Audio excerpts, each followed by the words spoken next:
কিন্তু এনে অনেক হরে আর মনেকের খারাপ হয়ে গেল কিলে জানেন এই কি কামের বুয়া মেকা পাপা বিকু ওইরি মরি এডি কাগল গায় না বল আমার যায় এগুলোকে যায় আমার লেগে করে এই যে দর্শক মণ্ডলী আমরা এনে যারা আছেন আমরা জন্ম হইতে মৃত্যু পর্যন্ত সকল ওষুধে আমার কাছে পাইবেন আমার নাম হচ্ছে কি আলাপোরা আপনাকে ওষুধ যেমন এই হইল হাতি পিনপি পায়ে শিনশিন মাজা ব্যথা কোমর ব্যথা খাইলে বইতে পারেন না বইলে খাইতে পারেন না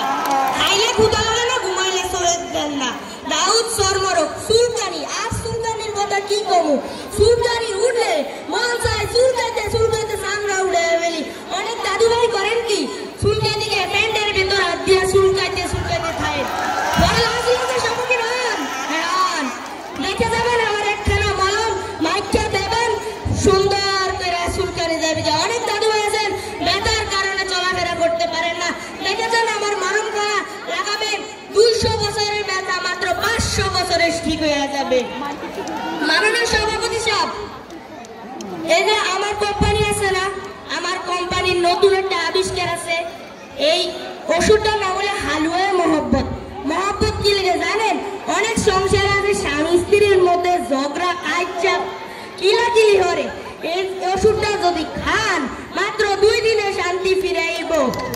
এত শান্তি ফিরাইব যে আনন্দের বন্যা বয়ে যাইব হে বন্যায় ডুবি মারা গেলে আমি আবার দায়ী থাকতে পারবো না তাহলে আমার টিকটক চাই মানুষে দেখলে কি শিখা দেয় টিকটক আর মেয়েদের প্রেমে পড়ো না অভিনয়ের ফাঁকা থাকলে বুঝতে পারবা না এত কথা কই লাভ নাই এরা 1 নম্বরে বন্ধ আর আজকে নামছেন এটা কি হয়েছিল লাগে ভয় দিছেন আর একটা সম্মান আছে আন্ডা ব্যাংক যায় টিপ সই দি হ্যাঁ ধরে টিয়া উড়িয়ানি ব্যাংকেতে আমার লাগে দেখা হইলে মাসে সেলফি তুলতে হ্যাঁ ধরে অটোগ্রাফ নিতে বলাই হালায় তা কিছু তো কইতে মাননীয় সভাপতি সাহেব এই যে দেখেন বই রয়েছে রাধুনিয়া আফা এই রাধুনিয়া আফায় কি তেলা ফাঁকা দিয়ে টিকটিকের গুদি আইনা থই এই রান্না খায় ঘরে বাইরে অনুষ্ঠান হইতেই শেষ নাই মাননীয় সভাপতি সাহেব আমরা টিকটকাররা দেশের ব্যাকি নদী ভূমিকা রাখি সবাই যখন ঝগড়া হয়